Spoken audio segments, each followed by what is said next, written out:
Good morning, and I guess also good afternoon and good evening to everyone here who's joining us here in today's masterclass. Thank you for being in the session here today with me. As always mentioned, my name is Dr. Ali Fennick, and I am a professor of organizational behavior and innovation at Holt International Business School. Now, in today's masterclass, I want to talk to you about the concept of leadership and how difficult it is to lead others, especially with confidence in times of uncertainty and disruption, which very much characterizes the world that we've been living in today, especially in the last 1 year. Now, I will be discussing the concept of leadership from a contextual perspective, but also at the same time, explain how leadership styles can change depending on the time and, of course, on the context that we live in. Now, looking at today's world, as I already mentioned, and we already heard during this introduction, characterized by these uncertainties and, of course, the technological breakthroughs and disruption, for that matter of fact, I want to explore with you in today's masterclass um, the type of leadership that is really required in today's world to be an effective leader. And this means that this masterclass is going to be very interactive. So please be sure to put your answers and thoughts to the chat so that we can engage with each other's ideas and kind of create this kind of collective learning, as it may, as I take you through this journey today in this 1 hour of a masterclass. Now, at the end of the presentation, I'm going to present to you a framework called the Scurve Framework for Leadership Development, which I developed a couple of years ago to help you to understand the skills, the behaviors, the attitude, but especially the mindset that you really need to have if you really want to lead others with confidence in today's rapidly changing world. But also, how do you personally disrupt yourself in that sense? So, how do you adapt to change effectively? Because we humans have not evolved naturally to adapt to so much change. So that's basically the essence of today's masterclass. But and again, as I mentioned, I'll be posing a lot of questions to you in today's session. So please be sure to use the chat function and provide your answers so that we can have a very engaging session today. I'd love to hear your thoughts and what you guys think about the topic and the questions that I'm going to ask you. Now, before, just to kind of get started, as I actually start giving a further introduction of myself, just to kind of get these hands moving in today's session today. Now, why don't you just quickly use the chat right now and tell me, where are you logging in from today? Where are you logging in from today? I know most of you are joining us from China, so please maybe mention the city that you're joining in from, or if you're not joining from China, tell me the country that you are joining in today. So let's get that chat function going. Let me see if we can get some answers, and I'll start with a brief introduction. So please do use the chat and explain where you are logging in from today. Now, as I promised, I'll move on, and I'm going to check the chat in a second to see where people are joining from. I'm a professor of organizational behavior, as already mentioned, at Holt, and I specialize in the psychological and behavioral foundations of organization and management. So I look at how can we use psychological intervention basically to improve the performance of the organization, but also how to identify talent and get the best out of talent in organizations. So I really am interested in the performance of individuals, organizations, teams, and leadership. And how can we enhance this, especially in a digital workplace and where we will live in today? So some of the courses that I teach at Holt are leading for innovation, organizational behavior, leadership development. Of course, this class is very much related to that, but also classes such as behavioral economics and consulting methods is something that I teach as well at Holt. I'm also, let's say, as a profession, I'm an industrial organizational psychologist, and I specialize in cognitive psychology and also in talent management. And I help organizations to identify talent, but also to develop talent, both for their organizations, but also for sports teams, but also for education institutions and also for the military for that perspective. So how can we use behavioral interventions and psychological concepts to identify and build talent within organizations? And I also focus on machine learning algorithms, and I see how we can form these two together to create much more effective solutions for the future. Now, before I move on and give you a further introduction, I'm going to quickly look at the chat. We have a lot of people joining in from Shanghai, Beijing, Shenzhen, Jiangsu province. I see here Tianjin, Xi'an, great, Guangdong province as well, Chengdu, Fantastic to see such a diverse team of people here today. It's great because I remember teaching on the Shanghai campus many years ago, and I got to visit a lot of cities in China, and I had such a great time going there. So as you're mentioning the places where you are coming from, I'm getting flashbacks of the time that I was teaching in China. Very much joined that, and very happy for you guys to be here today with me. A little bit more about myself. I also run a behavioral science center specialized in applied behavioral science and technology. And what we do is we work for various organizations around the world to help them to apply behavioral solutions or behavioral based solutions such as nudging and behavioral economics to help them to improve business outcomes or even solve societal issues for that matter of fact. And the industries that we work in are various from technology to telecom, startups, pharmaceuticals, banking, and also government. Last but not least, from a professional perspective, I also am a behavioral expert on TV. So I speak a lot about how, for example, different worldly events are affecting people's minds and behaviors. And I've been very active in the last year, especially around the coronavirus, and explaining to people, giving them a behavioral perspective. So not a medical perspective, but much more a behavioral perspective to how the coronavirus is affecting us, our well-being, our behaviors, and what can we do about this? How can we improve ourselves and our behaviors to deal more effectively with today's time? So that's something that I do as well, besides, of course, running a business and also teaching at Holt. Now, I also like to share something very personal with you before I get started with this presentation. I like to build a connection with you as we go through the slides today. Now, I myself am half English and half Spanish, and I was born in the Netherlands. Kind of already feels a little bit of a diversity in here. It even gets more complex, I promise you.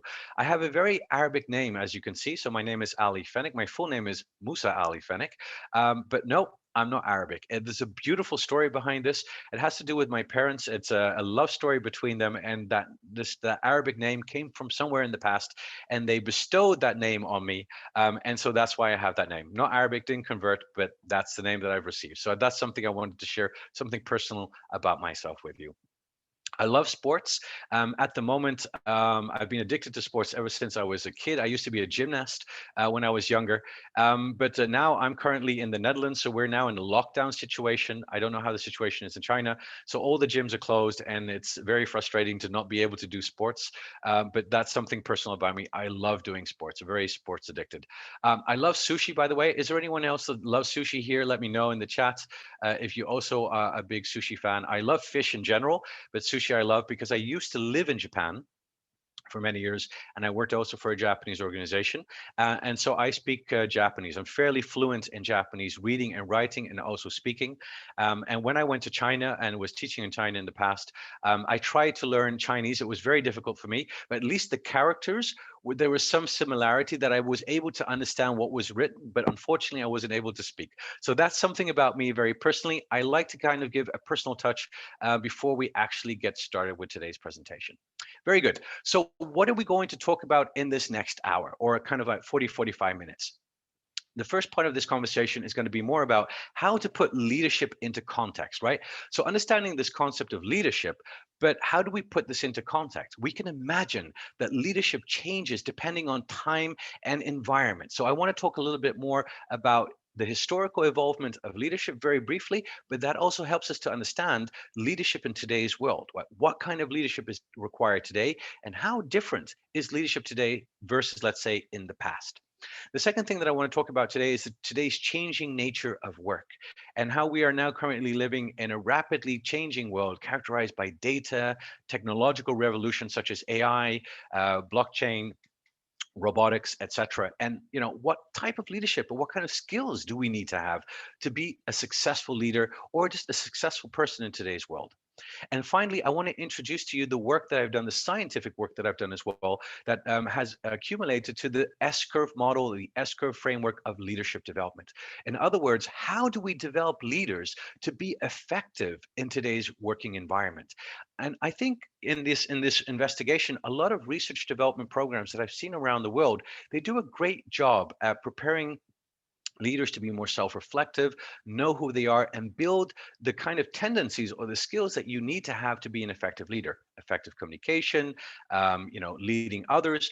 But today's world requires a little bit more than just that, right? And so the Scurve framework is basically an expansion upon, let's say, the traditional ways of how to develop leadership development, and looking at what are the real skill sets in addition that we need to have if we really want to be effective leaders, and that other people want to follow us with the skills that we can provide, especially in a world that's rapidly changing. So that's kind of what we're going to be discussing in today's discussion.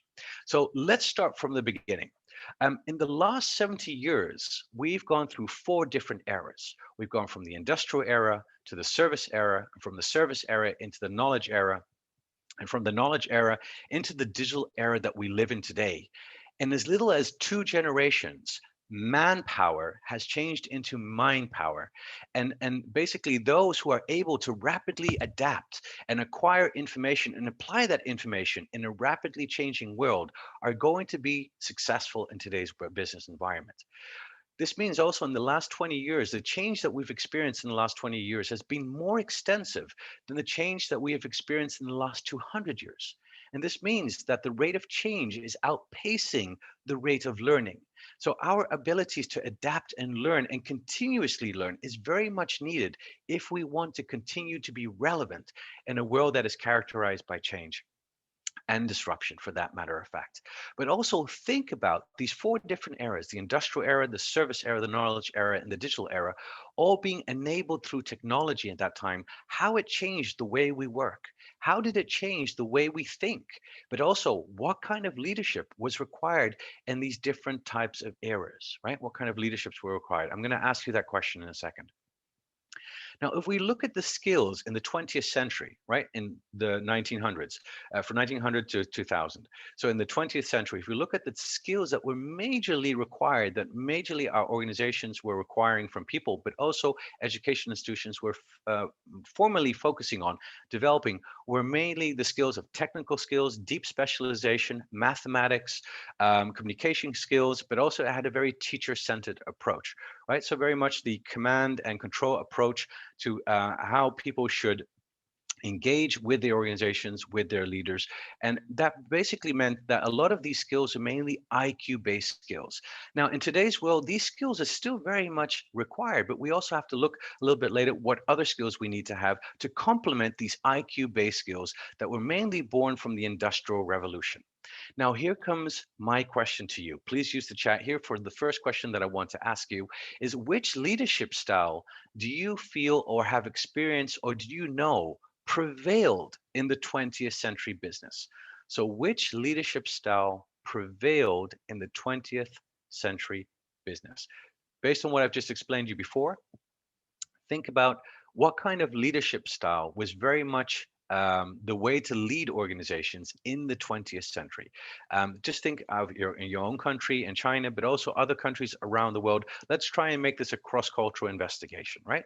So my question to you again, please put it in the chat. Which leadership style do you believe prevailed in the 20th century? Frizzle Yang says very teacher-centered. Yeah, absolutely. Very instructive. Max says here, very much so, right? So leaders were very instructive. They said, this is how you have to do things, and people would have to follow. That was very much a style of leadership characterized in the 20th century, right? Very well said. Toomey says, goal-orientated. Now, maybe goal-orientated would be more transactional. Maybe that's what you mean, to me. So transactional, whereas it would be a transaction, you provide leadership, you expect loyalty in return, right? So I give you my support, I expect your commitment as a return. That very much of a transactional nature, let's say. And we also know in today's world, loyalty in many countries and many organizations around the world has long gone. Not everywhere, but very much long gone. People do not stay for their whole lives in, for example, an organization in today's world, especially younger generations, right? Then we have Amanda says coaching style leadership. I would say that that was something that came more towards the end of the 20th century. Amanda, very well said, but something that developed much more towards the end of the 20th century. Elma says positive. Yeah, depends. I think this really depends on the type of leader that you have in mind. Shirley says wise and responsible. Hang Hughes says results orientated, very much results. It's very much task orientated, right? And probably less people orientated. When we think about how the Industrial Revolution developed, it was not so much about people, it was about manpower, hands. If you could do the work, just do the work, we'll pay you to do the work. There was not much focus for the person. And I think that's something that has definitely changed over time. Very good. So I think you kind of characterized some of the great aspects of leadership style in the 20th century. Some could be very democratic, others could be very authoritarian, very transactional, instructive for that matter of fact, which at that time of space and time very much fit that environment. But in today's world, things are changing and have changed considerably. Now, we've now moved into what we call the fourth industrial revolution. So in my previous slide, I spoke to you about the industrial revolution, but that referred to mainly the second industrial revolution, right? So basically where we looked at mass production and also the division of labor to help create that production. Of course, the first industrial revolution, which started 100 years, almost 100 years before, was mainly driven through mechanical devices, but driven through water and steam power. Now, the third industrial revolution is something that evolved around the 1970s when we started to see more electronics being used, IT, and this is basically the knowledge era that we eventually entered to, where the computers and IT became the technology that transformed that industry at that time. So we saw a lot of automation happening, but also a lot of outsourcing from that stage onwards. And that was, of course, helped us to increase our productivity over time. But the fourth industrial revolution that we've just entered, not so long ago, is very much characterized by data. Data is the new oil, as I say, rapid characterization, rapid changes, and of course, breakthroughs in innovation through AI, robotics, nanotechnologies, etc. And the fourth industrial revolution, the lines between the online and the offline and the biological are basically blurring and coming together, opening up, of course, tremendous amounts of new opportunities for us to think, but also a lot of challenges that come and complexities that come with that as well. Now, often our world has been characterized as VUCA.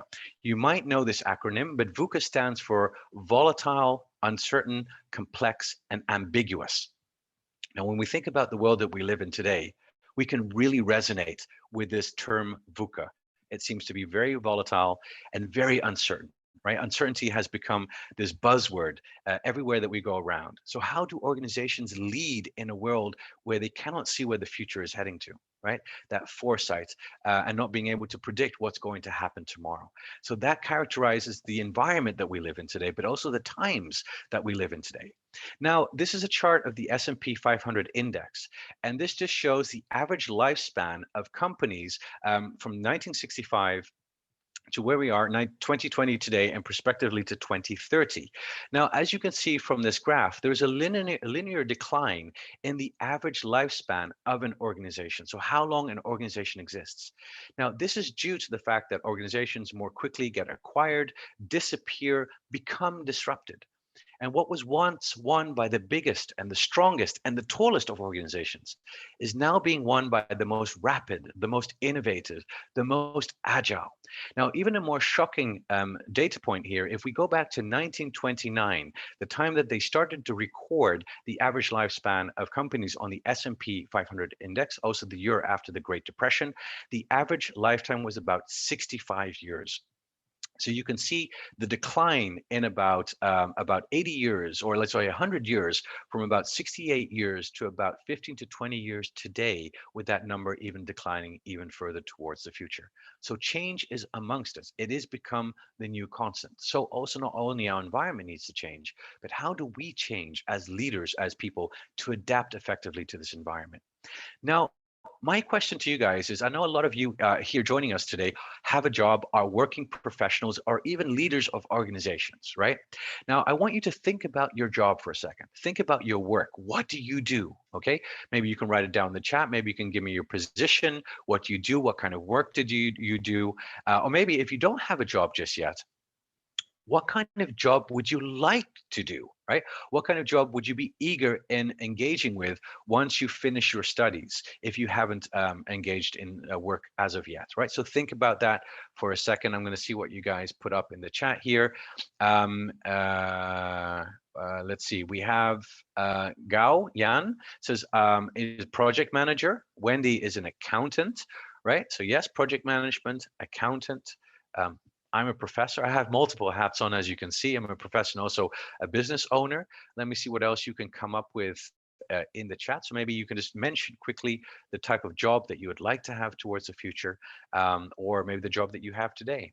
We have here Sui Kui, who is a marketing, is in marketing research. Arafat is a lawyer. KL is a writer. Xiaolin is in sales. Lee Daniel, also sales manager. So a lot of people in sales I can see here. Marketing and data analyst. Elma, CFO. So we have multiple jobs here. Fantastic. What I want you to do in my following exercise with you is I want you to think about the following questions, and I want you to ask yes or no. Answer yes or no. Xiaozhang, IT industry, Shenji, landscape designer, Chen Yi, sorry.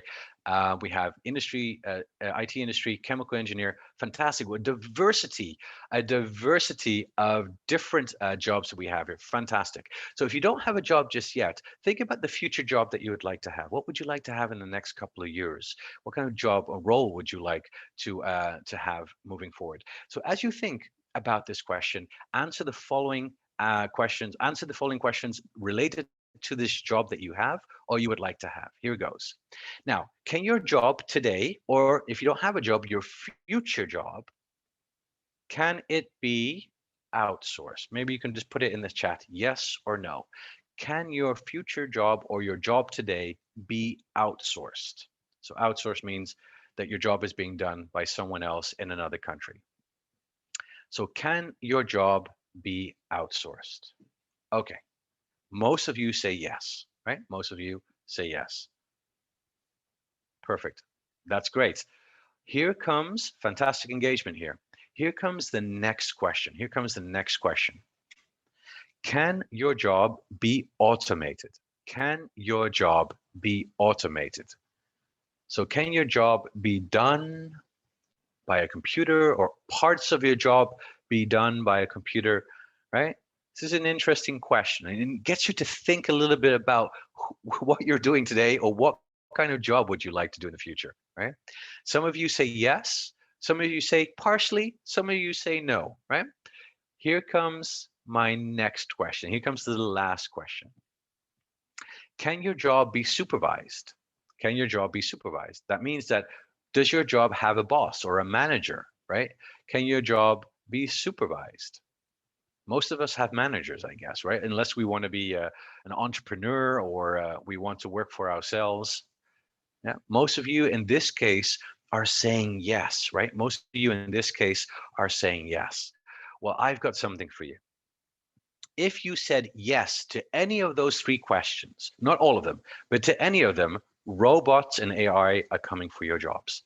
So robots and AI are coming for your jobs. And I guess I don't need to mention too much about this, because China is one of the leading countries in the world in terms of artificial development, artificial intelligence, machine learning, robotics, one of the leading countries in the world, leading the revolution, right? So it's clear from a talent management perspective and from an organizational perspective that more and more organizations are going to be looking at minimizing risk in their organization because of so much change, but also seeing where they can automate, where they can outsource, and where they can start to use robots and AIs. And what's very interesting about robots is that, for example, in Dubai, in the UAE where I teach, the police force aims to replace 25% of their police force with robots within the next 4 years. Now, this is based on a recent report. We're not sure of how far they can make that work, but that's kind of giving you an idea of how quickly change is happening, right? So robots are definitely, and also we can think of robots being supervisors to humans. That's also a very interesting concept that we don't often think about. When we think about robotization and autonomous vehicles, we think about people who drive cars that use devices where people have to get one vehicle from one place to another, that they might potentially lose their job. But nothing is less is true. Even supervisors could be replaced by robots in the future, right? So something to really, really think about in terms of how to be more relevant and what kind of skills that you need to have in this rapidly changing world today. My question to you guys in this perspective, now that you've reflected on your own job, your future job, I want to ask you the following question. Again, please use the chat here. What kind of skills do you think that you need to have to stay and remain employable in the 21st century? So what kind of skills do you think you need to have to remain employable in today's world, right? Knowing that jobs are being automized, robots are coming for jobs. What kind of skills do you need to have that makes you employable and relevant in today's world? Right here, someone says, unfortunately, I can't read the characters, but someone says creativity. Human also says creativity. Absolutely. Creativity is such an important skill set to have, not only as an employee, but also as a business leader, right? If we have to think about the future, creativity and creative thinking skills is something that we really need to develop and very strongly need to develop. The unfortunate truth is that our creative thinking skills are not that good. We want to believe they're very good, but actually they're not. But the good news is that we can improve our creative thinking skills by training and further developing our abilities to use that part of the brain to improve our creative thinking output. Problem solving, Tremaine Roldan says, absolutely. Critical thinking and problem solving are a major skill that we need to have to be able to remain relevant and employable in the 21st century. Here says computer programming. Data skills, absolutely. I would say data skills as a more generic term instead of just computer programming. There's a very surprising fact about data science. And the interesting fact is that 80% of data science jobs can be done through applications. So whereas a lot of focus today on Python, R, MATLAB, and all these other data science skills and languages, we're moving more towards a future where less and less programming language is needed and more applications are kind of replacing, or kind of simple code are coming up to help more and more people be able to manage programming skills for the future, or being able to work in a data science. So that's a good news, right?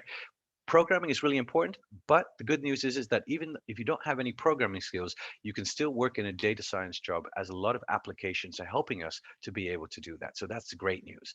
Communication skills, humans, is absolutely so vital. Being able to communicate effectively, but also our ability to influence and persuade other people is becoming a very important skill, more than ever before.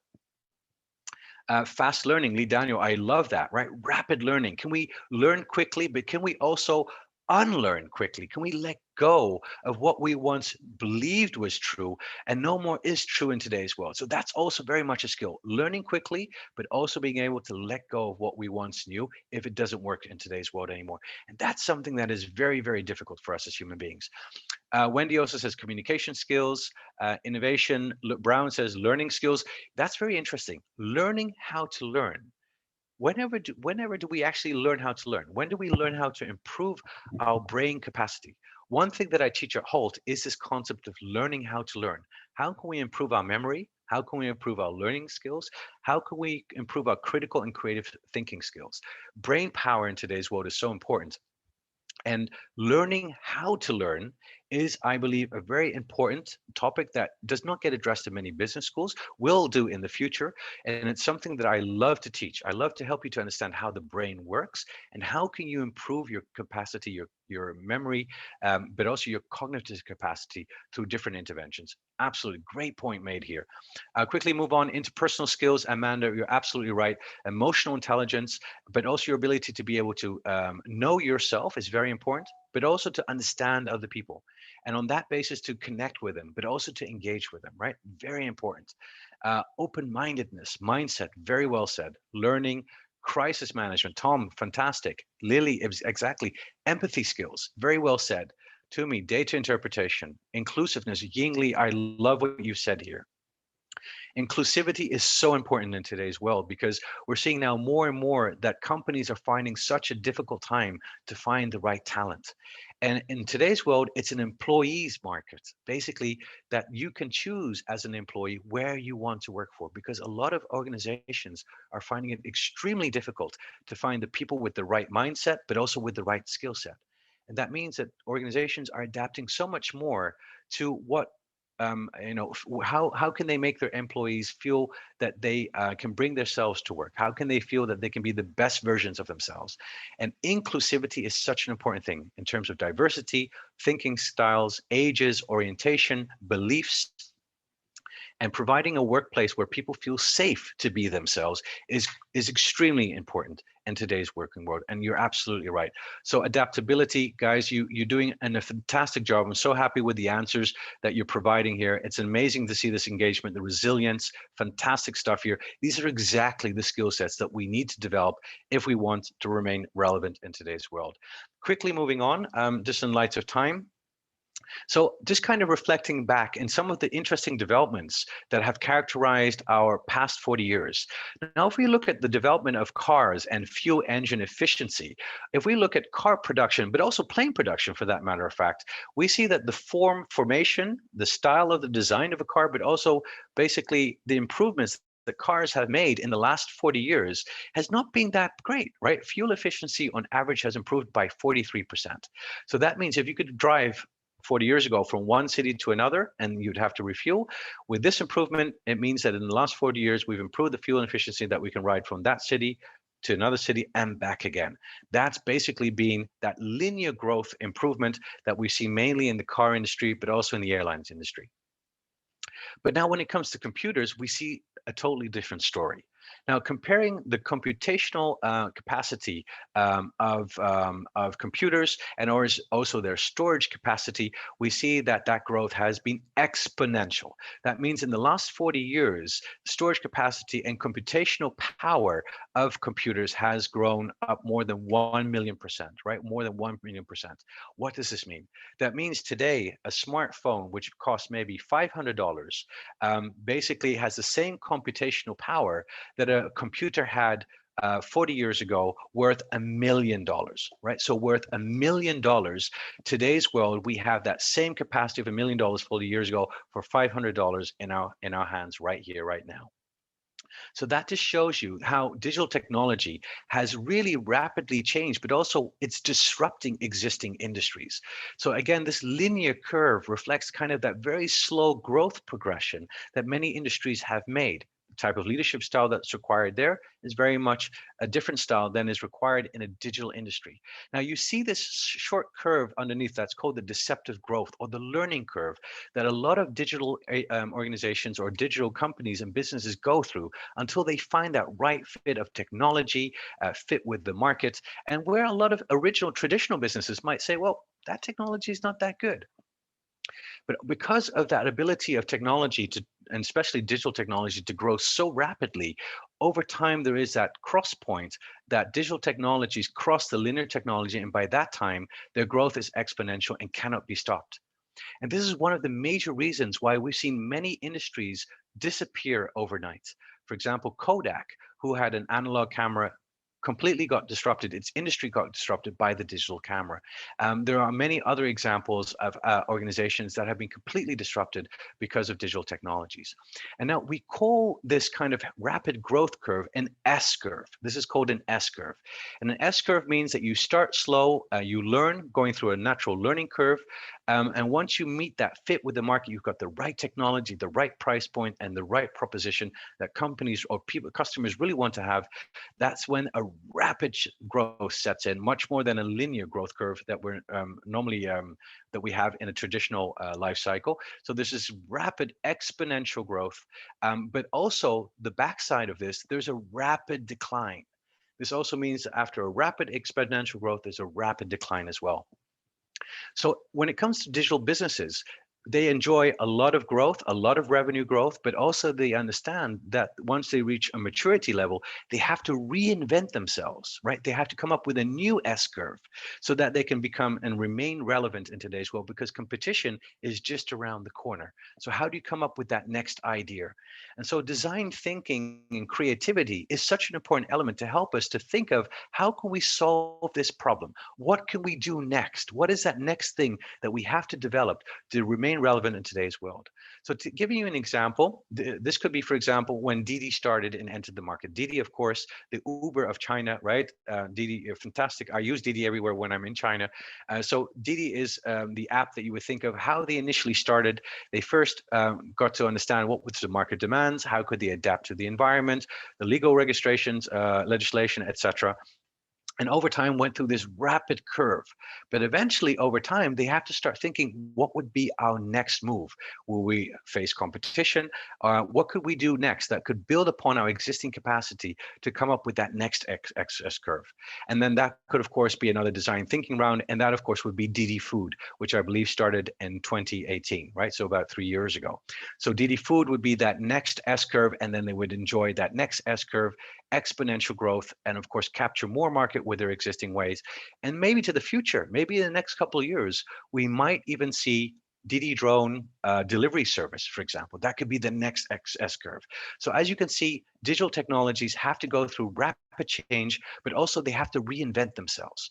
So I think one of my final questions that I'm going to leave you with today, and I'm going to come up with the last couple of slides, is give me some examples of companies, digital companies in China, who have experienced this exponential growth in the last 10 years. So give me some companies that you can think of that have really experienced this exponential growth, that have gone through this S curve. I've given Didi as an example, but maybe you can come up with other companies in China that have done such an amazing job, digital companies that have gone through this exponential growth. Let's see what you guys come up with in terms of answer. Ying Li says, quick lender. Oh wait, here says Xiaomi. Okay, I'm not sure what kind of app that is. Maybe you can provide a short description. Xiaomi, ByteDance, Pinduoduo, Red, Alibaba. Yeah, I know that one. Red, Pinduoduo. Exactly. So these are great examples of digital companies that have gone through this rapid change, rapid growth, and of course, exponential change over time. BYD, electric cars, buses, and commercial vehicles. Huawei, absolutely, and let's say the different business segments that Huawei has is right. Mobike, fantastic guys. These are great examples, absolutely. So these are great examples just to kind of put this back into the national context. Now I'm just going to wrap up with a couple of slides left. I think Alvin Toffler, who was a futurist and also a philosopher as well, and he said that the illiterate, the people, illiterate of the 21st century will not be those who cannot read or write, but will be those who cannot learn, unlearn, and relearn, right? So the illiteracy of the 21st century is not those who can't read or write, but it's those who cannot learn, unlearn, and relearn. Can you see that? That's the ability that we need to really have, everyone needs to have in the 21st century. So I guess this kind of wraps it up for my presentation. And with so much change and disruption happening in today's world, how can the function of leadership remain relevant, right? How can the function of leadership remain relevant? And this brings me to the introduction of the Scurve framework for leadership development that I developed a couple of years ago, which goes beyond the traditional leadership development and explains the skill sets that you and I and leaders need to develop if they want to lead with confidence in a rapidly changing environment. Now, the S-curve, you already know what that is, the life cycle of an organization, a digital business in that perspective. But I use the S-curve as an acronym, as the 6 core areas or domains that leaders need to develop if they want to be an effective leader in today's world. First of all, strategic thinking. Can I envision the future? Can I visualize what that future looks like? Do I have the strategic foresight to create realities in uncertain domains? Creativity in terms of the design thinking that we talked about. Can we come up with new solutions that people have not come up with yet to serve the market and be able to adapt and change and provide value to those customers that are requiring different needs, or because they work in different environments, require a different solution to their needs? or to their problems. Unique self reflects to who are you? Who are you as a leader? What makes you strong? What gives you wings? What are your strengths? What are your talents? But what also your developmental areas? One cornerstone of leadership development and your effectiveness to lead others effectively is to understand who you are. Self reflection, wisdom of the self, right, is so important, a part of leadership development and being able to lead others. Resilience, someone mentioned that in the chat today as well. Resilience is so important. Being able to be resilient and to deal and to accept change as the new norm, but also not to see challenges as challenges, but also to see challenges as opportunities and to help others to be resilient as well. Values in today's world is something that really is able to connect people from within. When in transactional world 20, 30 years ago, we could transact, give people certain commodities for their commitment and their time.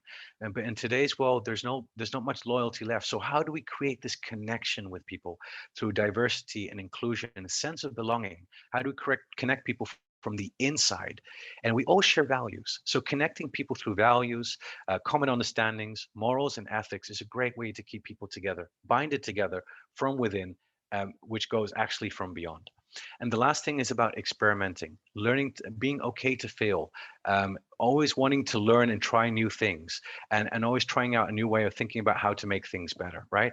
Past results are no longer an indicator of future success, but we have to be able to dare to make mistakes, and also be able to learn from our mistakes so that we can rapidly change to the environment and come up with something that actually this environment is looking for. So in conclusion, I would like to end by saying that 21st century leadership development requires one thing. Today's rapidly changing and digitalized environment, working environment, requires more than ever before leaders who know who they are, what they stand for, can lead with purpose and with impact, and are able to adapt and be resilient. Now, this basically requires an agile mindset together with the ability to reinvent yourself to adapt to new circumstances rapidly. Basically, the Scurve framework is a way for you to become a leader of disruption. Thank you so much for your attention today. Here are my socials.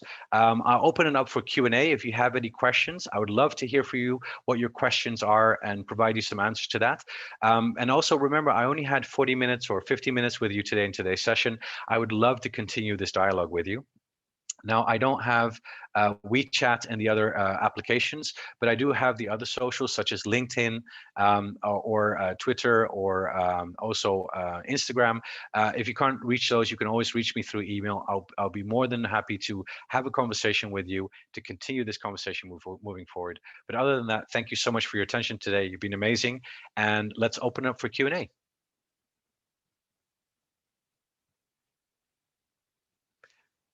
Back to you guys, Jackie.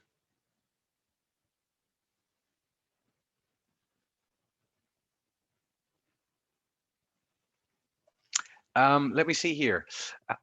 Then someone asks here in the panel, says, can you provide an example of data science applications? Yeah, of course. I mean, there's different applications that we can think about from a data science perspective.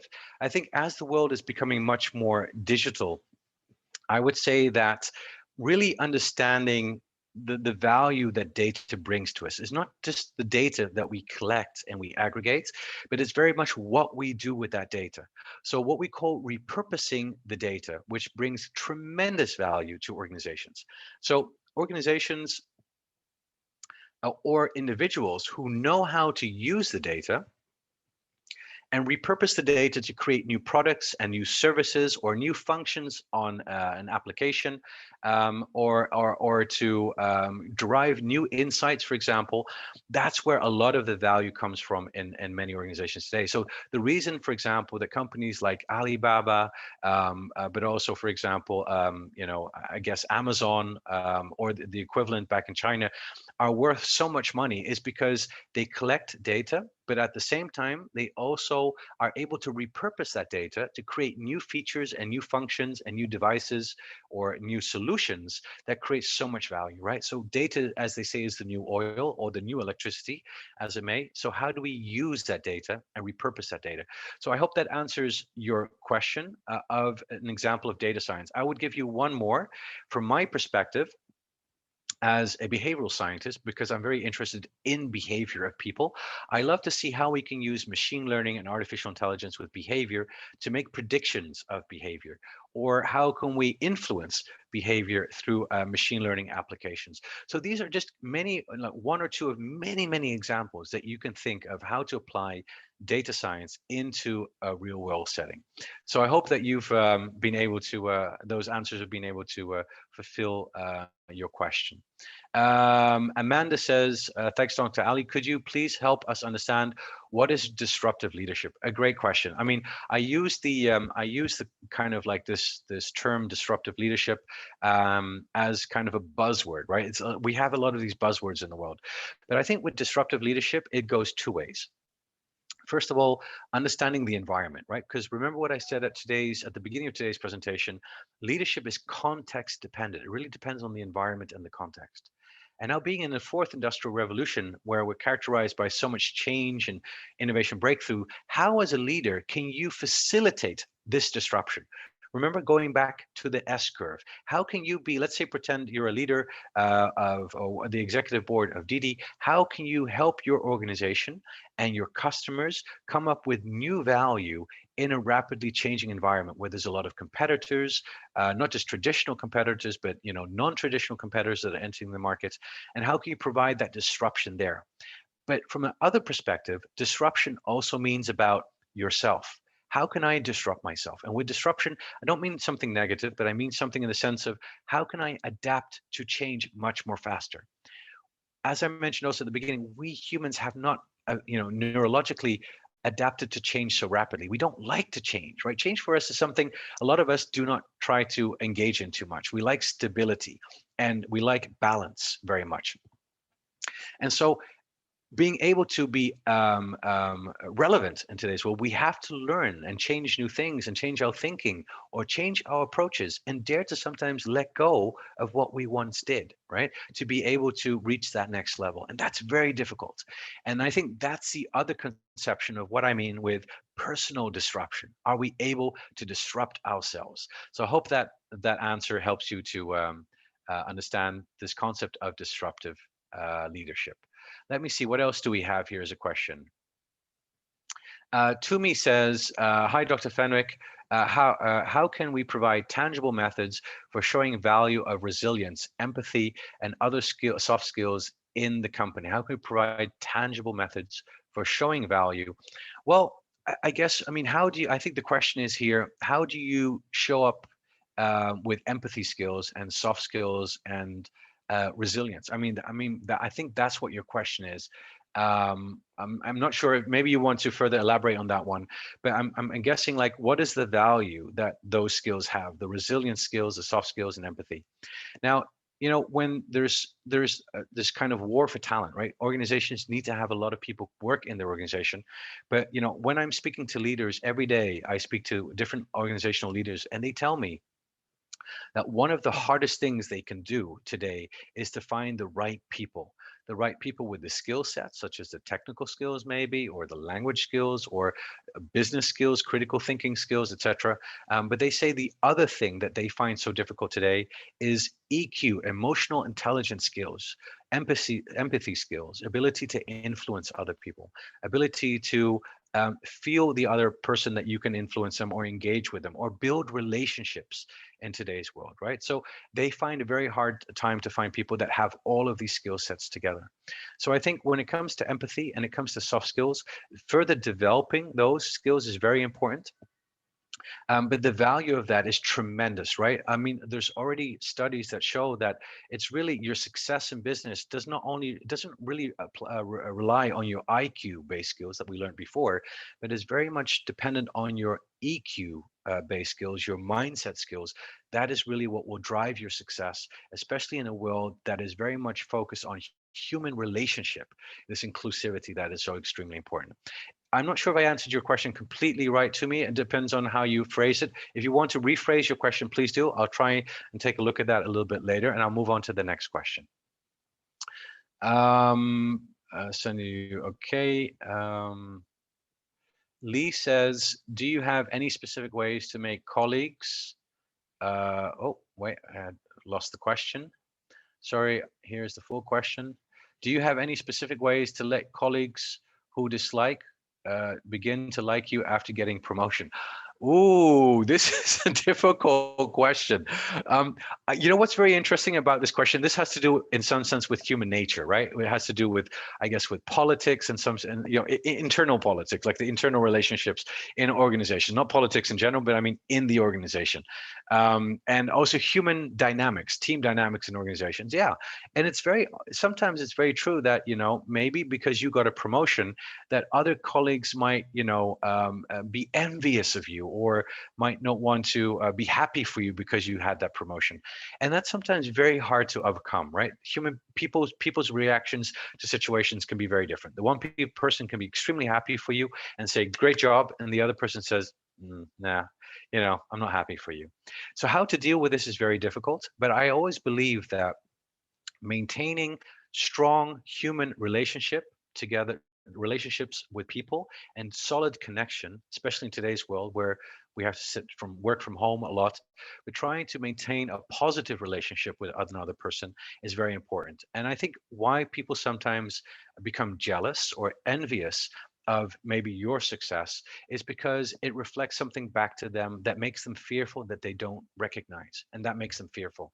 So trying to understand the person's reaction, not so much from just an envy perspective, but very much from a fearful perspective, it maybe helps you to rebuild that relationship with them and helps you to kind of, because in the end, if you become their new manager, they still have to do work for you and you need to do work for them.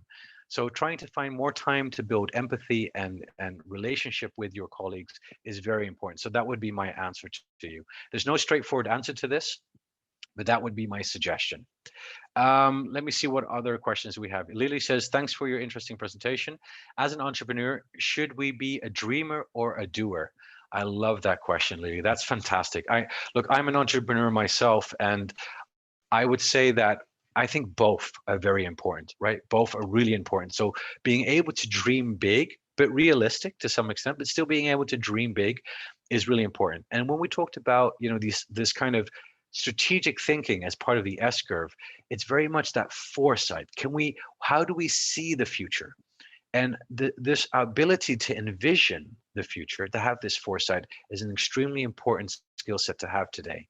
Not a lot of people have this ability, and I think entrepreneurs are naturally fuels for this envisioning very much so, because envisioning the future helps you to create that future.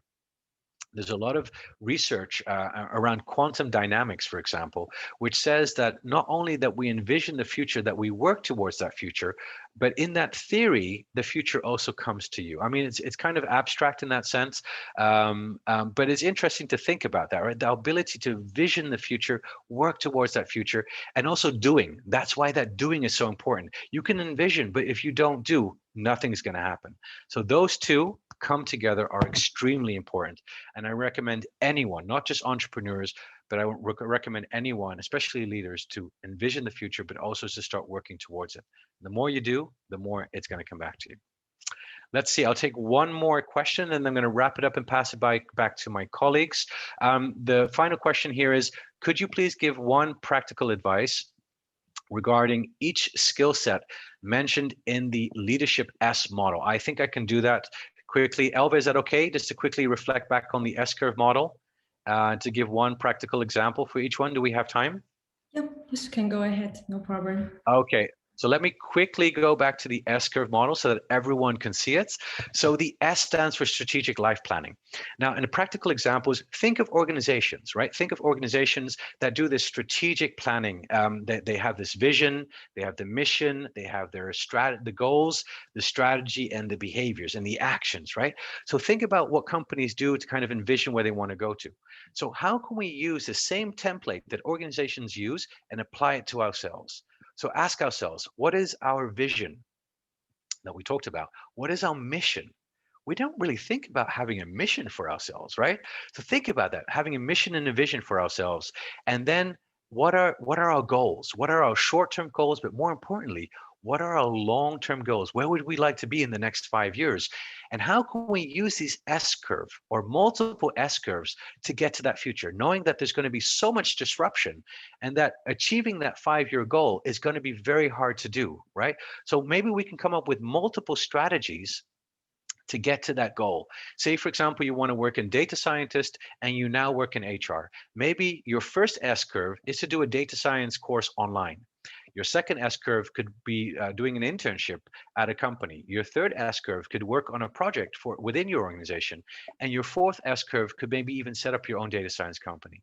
So that just shows you the different things that you can do, because when disruption happens, maybe you might not have a job, or maybe the initial idea that you wanted to have is not going to work out. So this gives you that ability to say, no worries, I understand the disruptions here. Let me be creative. Now, C stands for creative. Let me come up with a new idea of how I can still achieve my long-term goal, but at the same time do it in a very different way that can help me to achieve that goal, so that I don't feel failure when disruption happens. Your unique self, I'll give you a couple more here. Your unique self refers to who am I?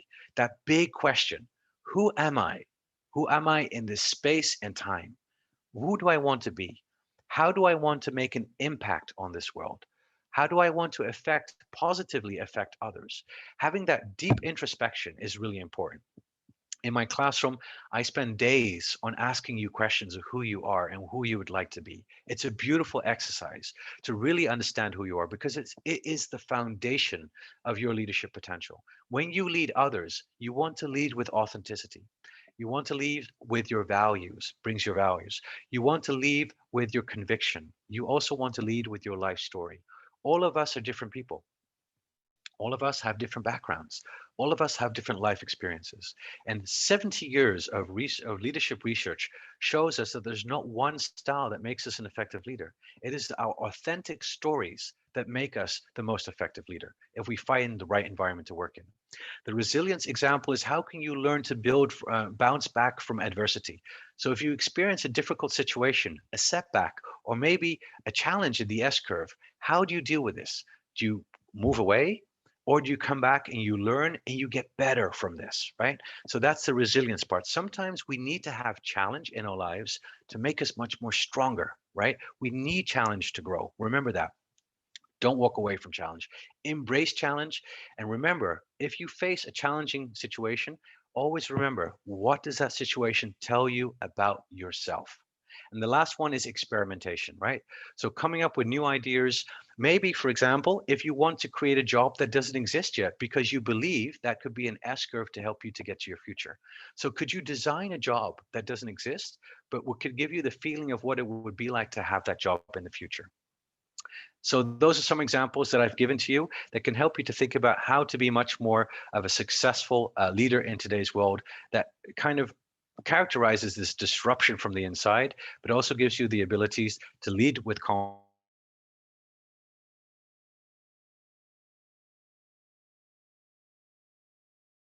I've enjoyed this dialogue so much with you, and hopefully I'll look forward to seeing to you further online, or maybe at Halt.